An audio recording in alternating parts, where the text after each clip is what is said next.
I rock my son in the quiet sanctuary of his nursery, humming a lullaby my father once sang to me. Leo's tiny fist curls around my finger, his eyes fluttering closed as he drifts towards sleep. 3 weeks old, and already the center of my universe. The afternoon sun filters through pale blue curtains, casting gentle shadows across the oak rocking chair Eric refinished before Leo's birth. The jarring ring of my phone shatters our peaceful bubble. An unfamiliar Georgia area code flashes across the screen. Hello? I keep my voice low, Leo's warm weight nestled against my chest. Mrs. Blake? This is Vanessa Morales with the Georgia Family Services Agency. I'm calling about the custody release paperwork for your infant son. My body goes cold, as if someone's thrown open a window to January air.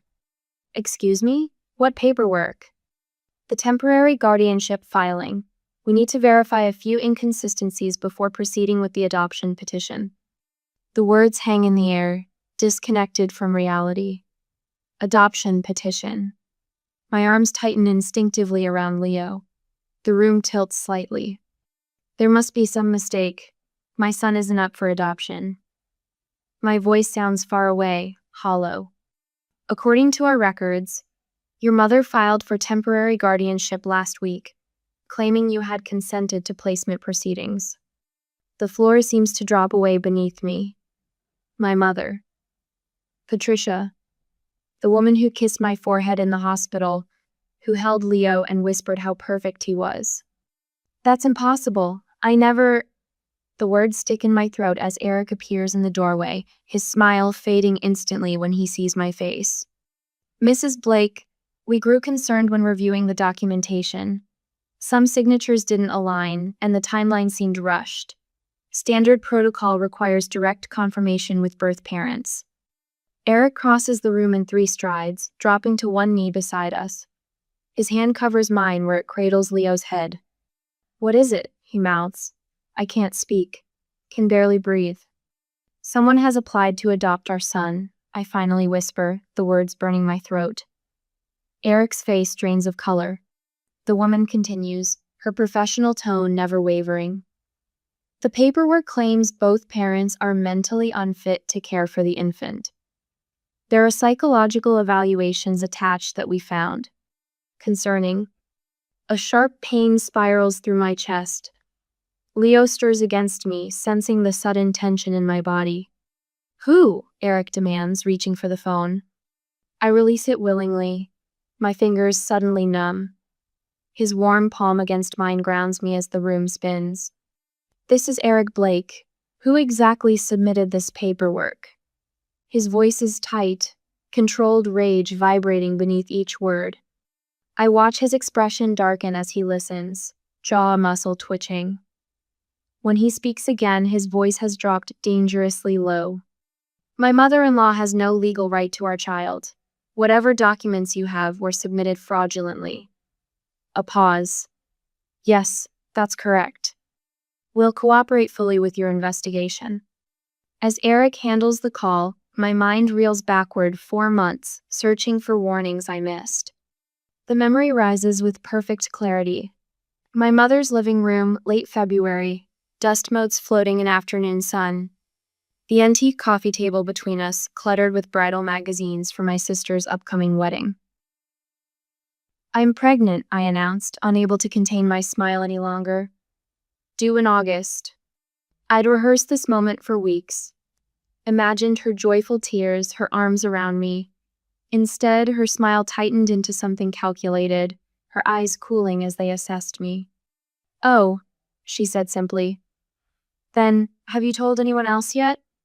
I shifted uncomfortably on her floral sofa. Just Eric's parents. We wanted our families to know first. Her fingers drummed against her teacup. It might be better to keep this quiet for now. I blinked, confused. What do you mean? This baby. She set her cup down carefully.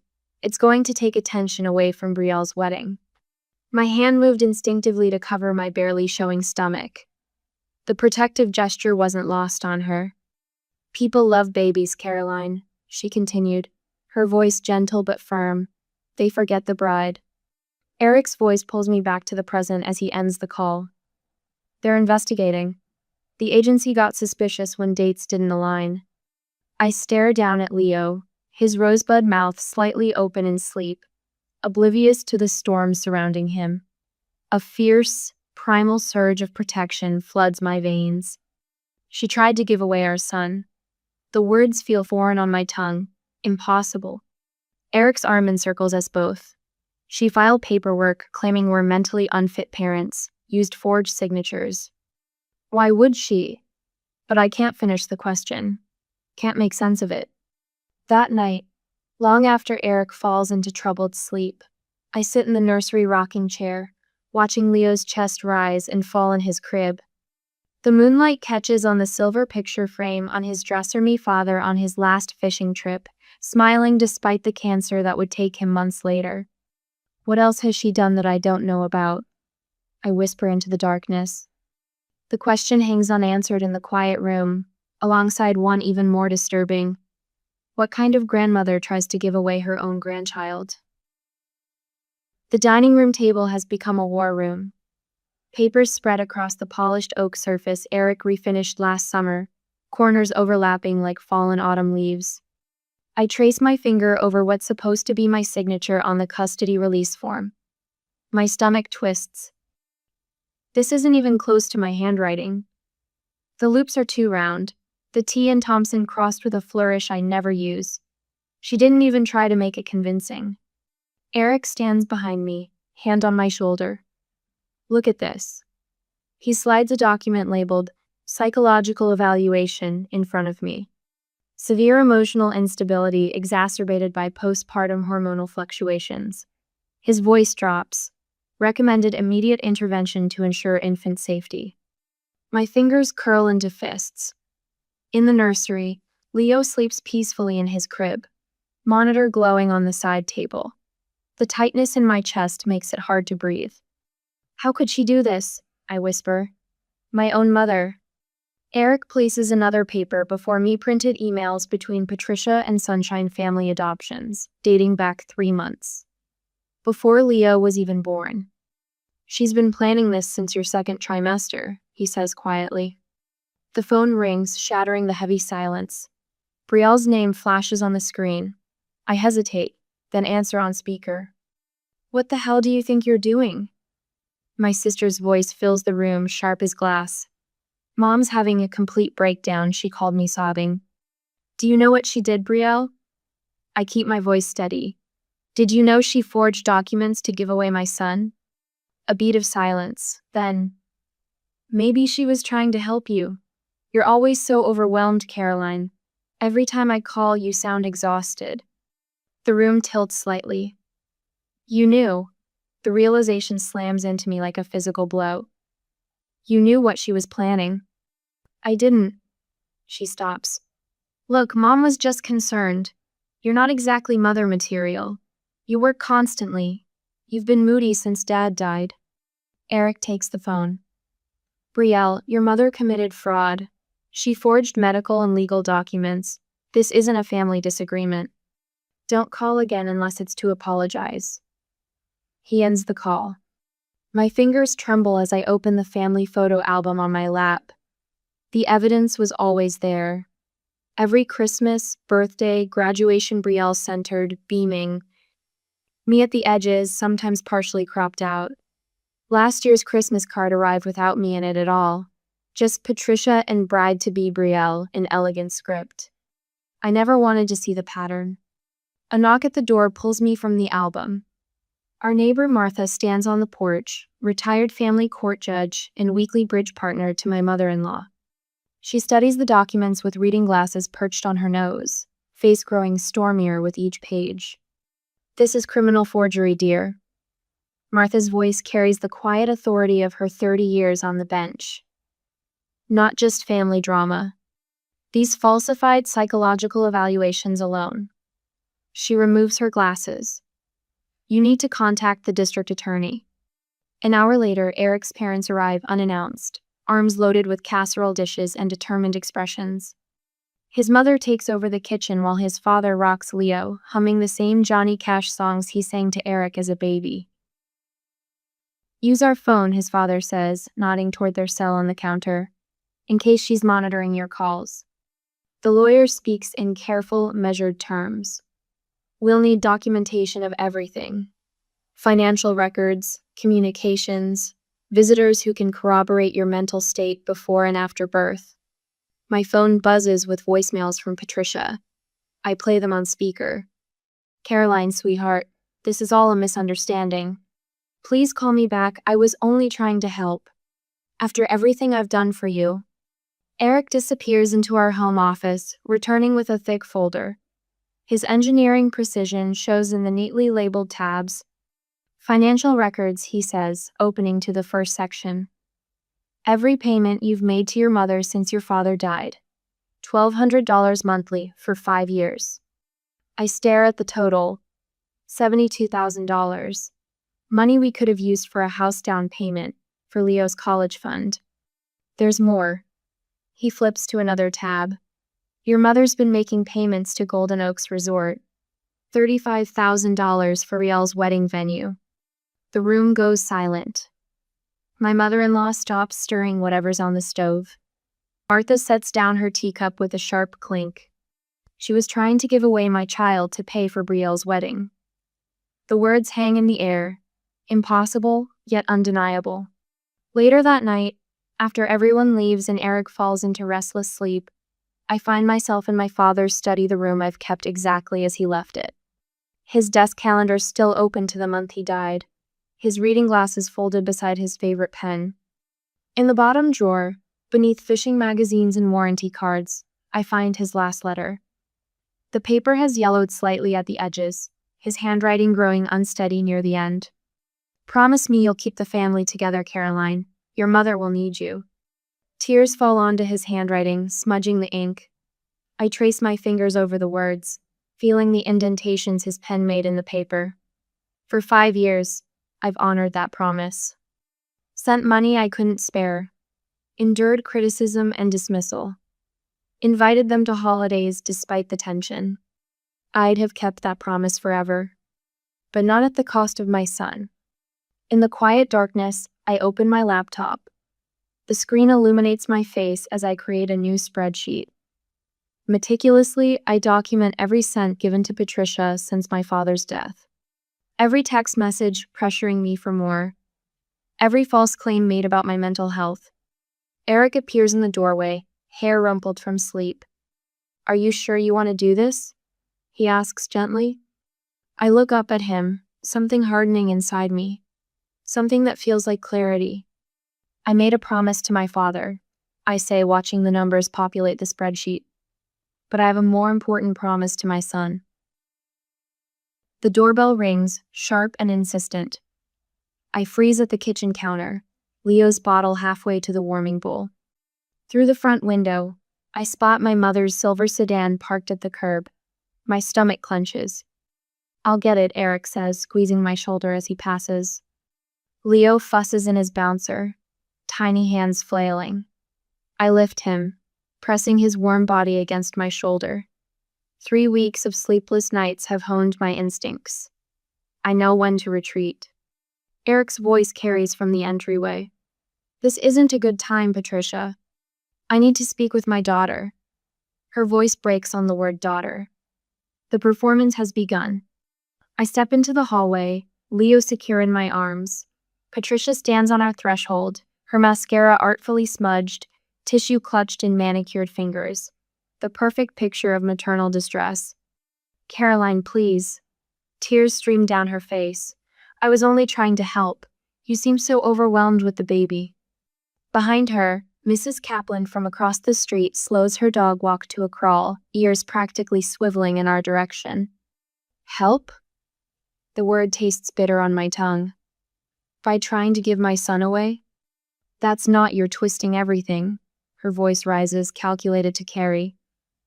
After everything I've done for you. I shift Leo to my hip, his solid weight anchoring me. Everything you've done to me, you mean? Her eyes narrow, tears mysteriously paused. Your father would be ashamed. The words slice, finding their target with precision honed by years of practice. But something unexpected happens, they glance off. leaving only a faint sting where once they would have pierced deep. My father taught me to protect my family, I say, voice steady. That's exactly what I'm doing. Eric steps forward, sliding a cream envelope from his back pocket. This is from our lawyer. You're being served, Patricia. She recoils as if slapped, neighbors forgotten. The mask slips, revealing something cold beneath. She snatches the envelope, stalking back to her car without another word. I watch her drive away, Leo's soft breath against my neck. I'm still standing. Detective Morgan's office smells of coffee and printer toner. Files stacked neatly on her desk, my documents now among them. This is thorough, she says, flipping through my binder. Most people don't keep records like this. I bounce Leo gently on my knee. I'm an accountant. She smiles, the first crack in her professional veneer. That explains it. I'd labeled everything. Every check to Patricia, every text message, every forged document from the adoption agency. Dates, times, amounts, evidence. Walk me through the timeline once more, she says, pen poised. I recount each event methodically. My pregnancy announcement, Patricia's reaction, the money transfers, the agency's call. With each point, Detective Morgan's eyebrows rise slightly higher. You mentioned a recording, she asks. I nod, reaching for my phone. Patricia's voice fills the small office. I only wanted what was best for everyone. My recorded response, for everyone or for Brielle? A pause then. Your sister deserves her special day. You've already had yours. Detective Morgan stops the recording. And when was this? Last Tuesday. She called after receiving the letter. She makes a note, then meets my eyes.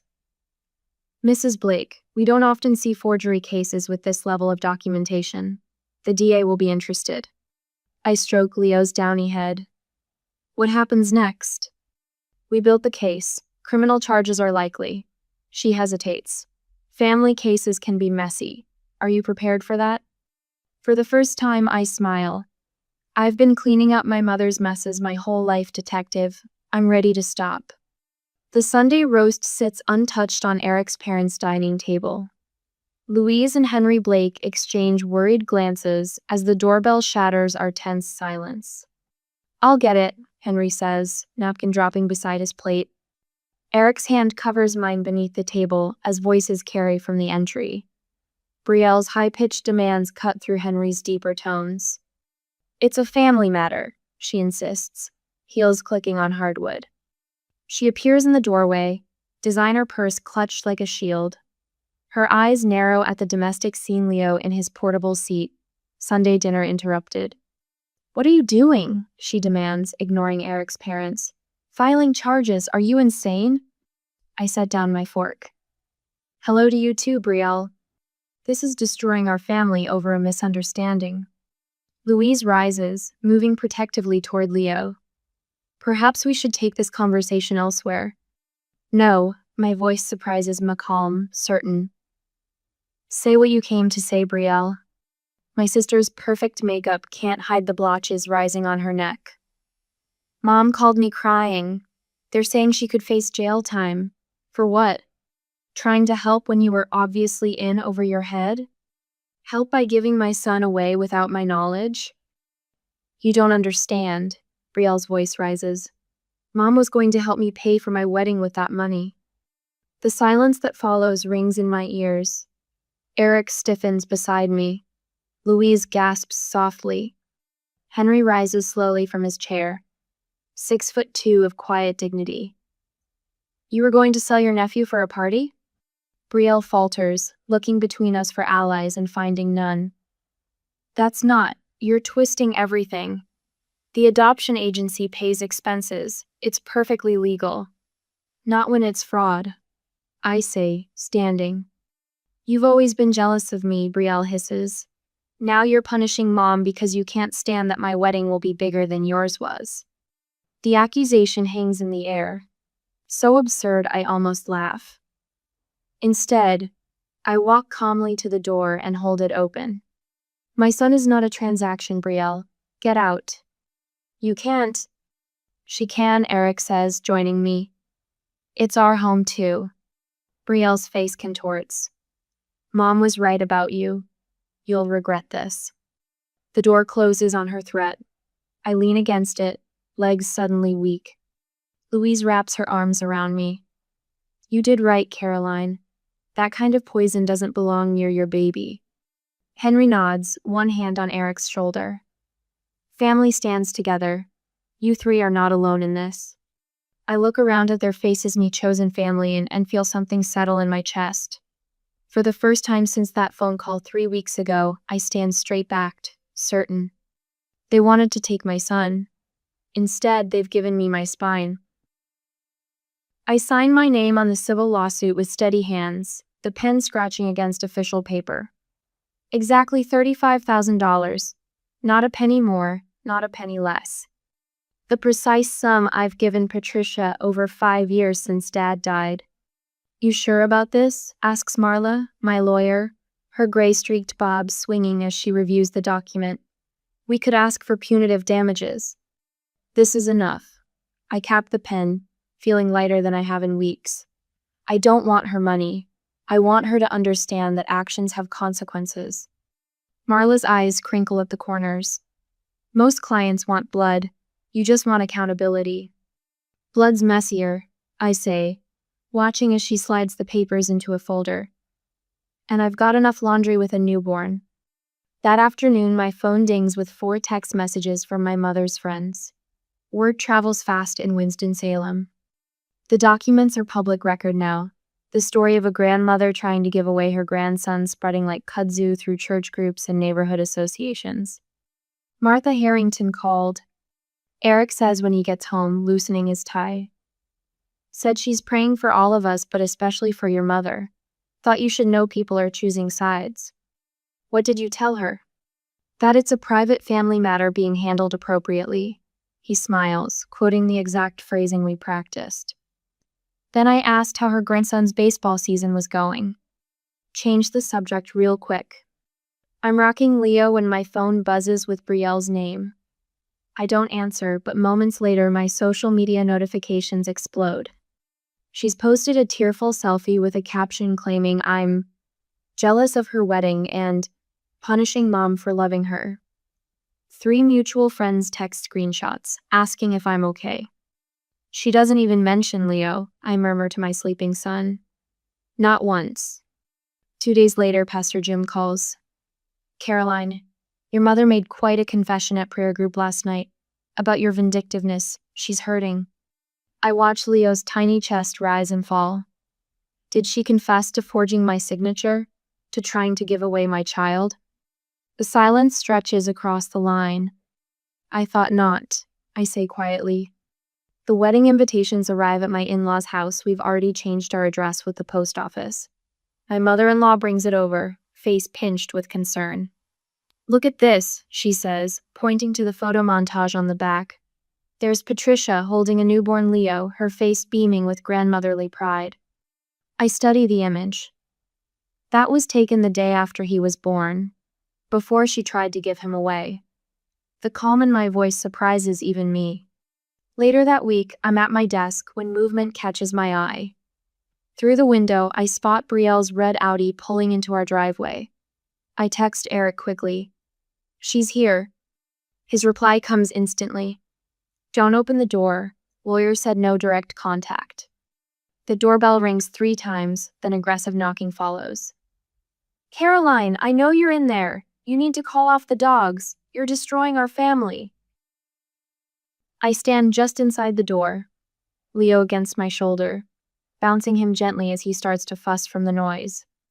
This is ridiculous, her voice grows shriller. Mom made a mistake. People make mistakes. Only after her car roars away do I realize my hands aren't shaking anymore. The cease and desist letter goes out the next day. Everything shifts the following week when Eric gets a call from an unknown number. Mrs. Parker, he mouths, covering the receiver. Brielle's future mother-in-law. I watch his face as he listens. Yes. No, we didn't know that. I understand your concern. No, we wouldn't expect you to. When he hangs up, his expression is a mix of vindication and sadness. News about the adoption fraud reached the Parkers. They're reconsidering their son's relationship with Brielle. That same day, the wedding venue calls me directly, asking about Patricia's bounce check. The deposit she promised Brielle and me money never materialized. At the grocery store, Patricia's neighbor Betty gives me a quick hug in the produce section. "We missed your mother at garden club yesterday," she says softly. No one said anything, but her eyes say what her words don't. The community is stepping back. The judge sets the criminal court date, 1 week before Brielle's wedding. My phone rings that night while I'm bathing Leo. Eric answers, his expression darkening as he listens. "It's Brielle," he says, covering the mouthpiece, "screaming that you have to drop the charges, says you're ruining everything." "Ask her which everything she means," I reply, lifting Leo from the water. "Her wedding or her mother's attempt to steal our child." Within days, news filters through mutual connections. Patricia's boy of 3 years has moved out. Brielle has postponed the wedding due to family circumstances. The caterer, the photographer, the floristall have been notified of scaled-back plans. They're experiencing real consequences for the first time. Eric observes one night as we eat dinner on the patio, Leo asleep in his bassinet beside us. The certified letter arrives the following Monday. A carefully worded apology from Patricia, delivered by her lawyer. The settlement offer includes full repayment plus emotional damages. Attached is a text from Brielle. "Mom made a mistake. Haven't you ever made mistakes?" The final line of Patricia's letter promises therapy in exchange for reduced charges. Pastor Jim visits that afternoon, hands clasped earnestly before him. "Forgiveness is divine, Caroline." After he leaves, I rock Leo in the quiet nursery. The last rays of sunset catch on Dad's photograph. His eyes so like mine seem to watch over us. A strange sense of clarity washes through me as Leo's weight settles against my chest. Sometimes the hardest promises to keep are the ones we make to ourselves, I whisper against his downy head. I reach for my phone and dial my lawyer's number, my decision made. Patricia's lawyer's office smells like lemon polish and old leather. I sit straight-backed in an uncomfortable chair, hands folded over the sleek portfolio in my lap while Eric maintains a steady presence beside me. Across the glossy mahogany table, my mother dabs at her eyes with a tissue. She looks smaller somehow, frailer than I remember a performance I've seen her perfect over decades. "Caroline, sweetheart," Patricia murmurs, clutching a silver-framed photo of Leo. "I just want us to be a family again." Brielle sits beside her, hair swept into an elegant chignon that matches her practiced expression of concern. The engagement ring on her left hand catches the light every time she gestures. "We all want healing," my sister recites, as if reading from an invisible teleprompter.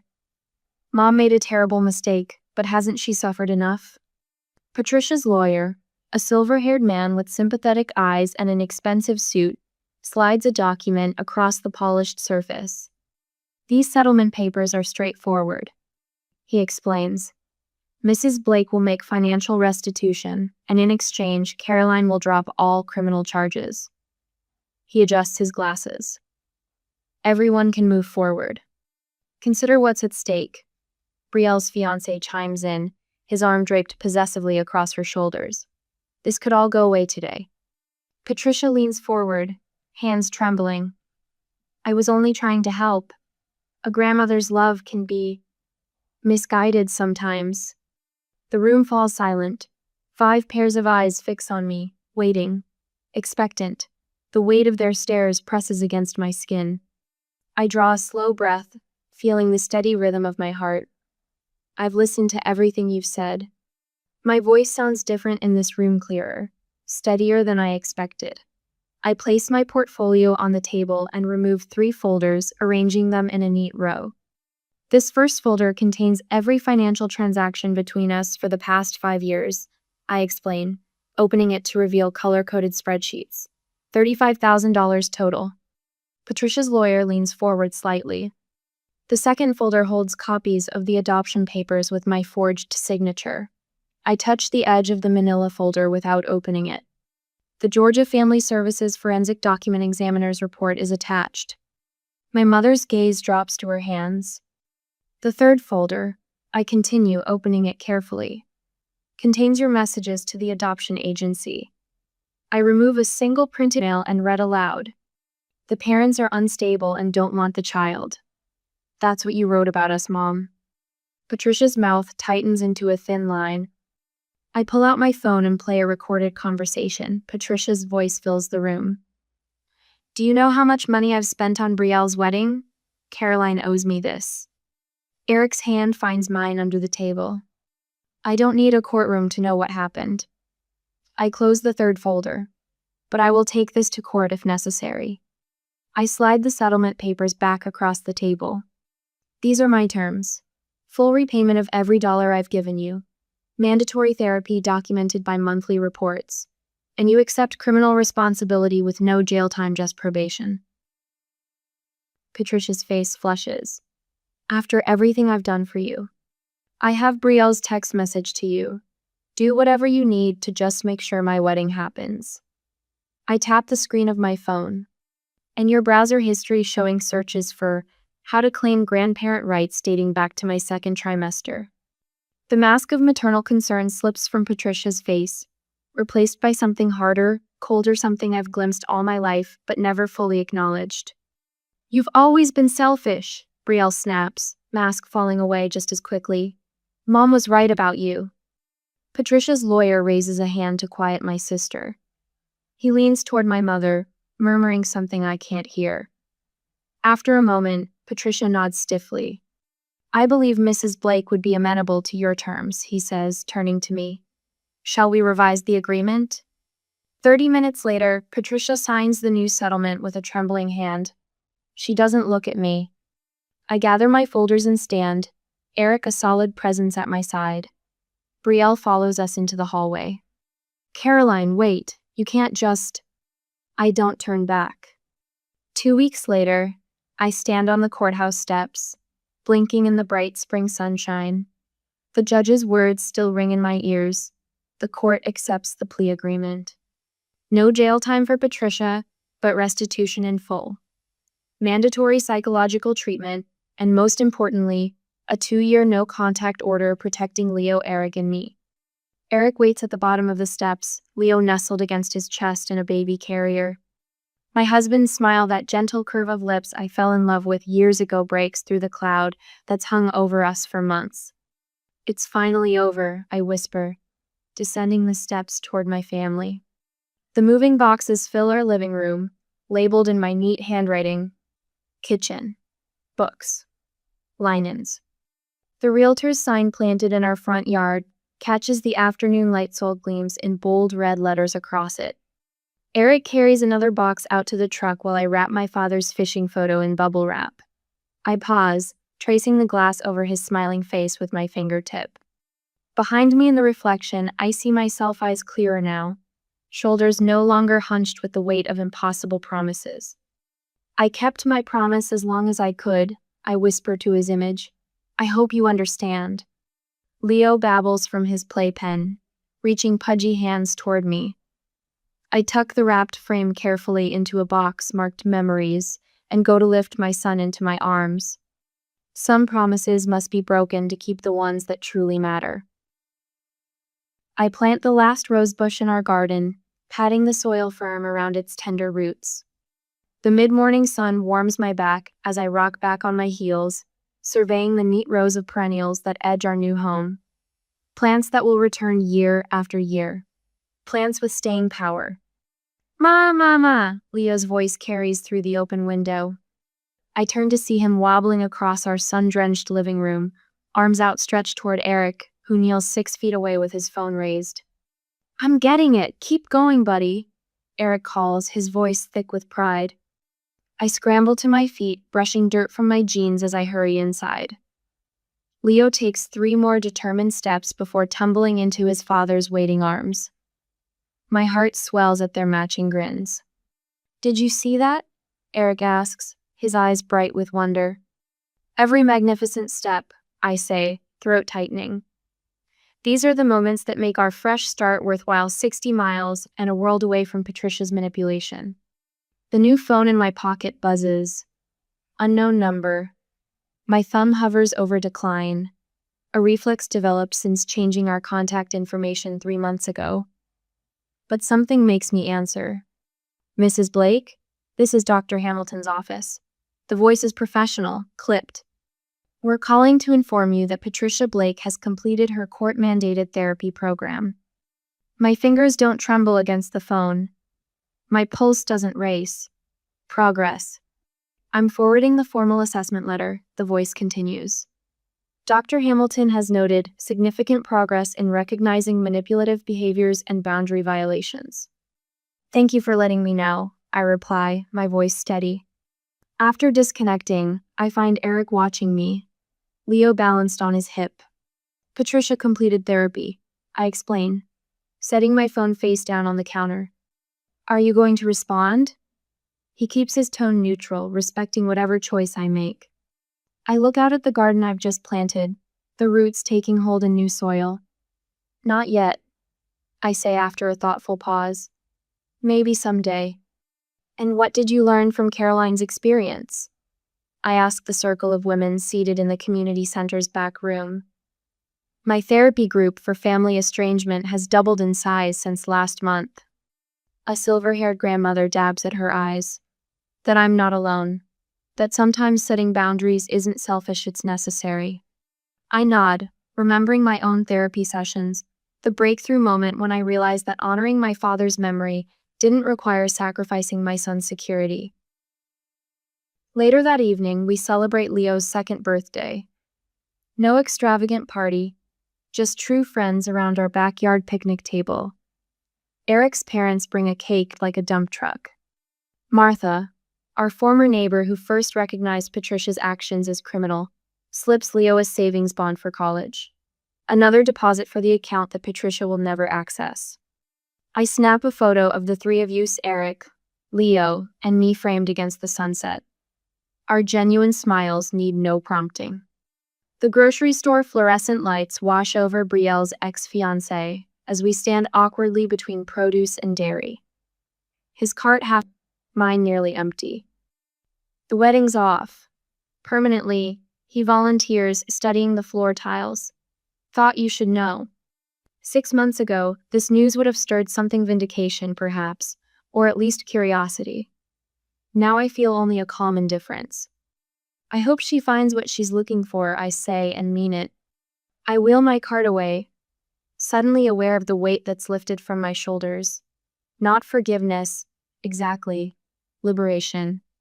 To the family we choose, I raise my glass at Thanksgiving dinner, my voice carrying across Eric's parents' extended table.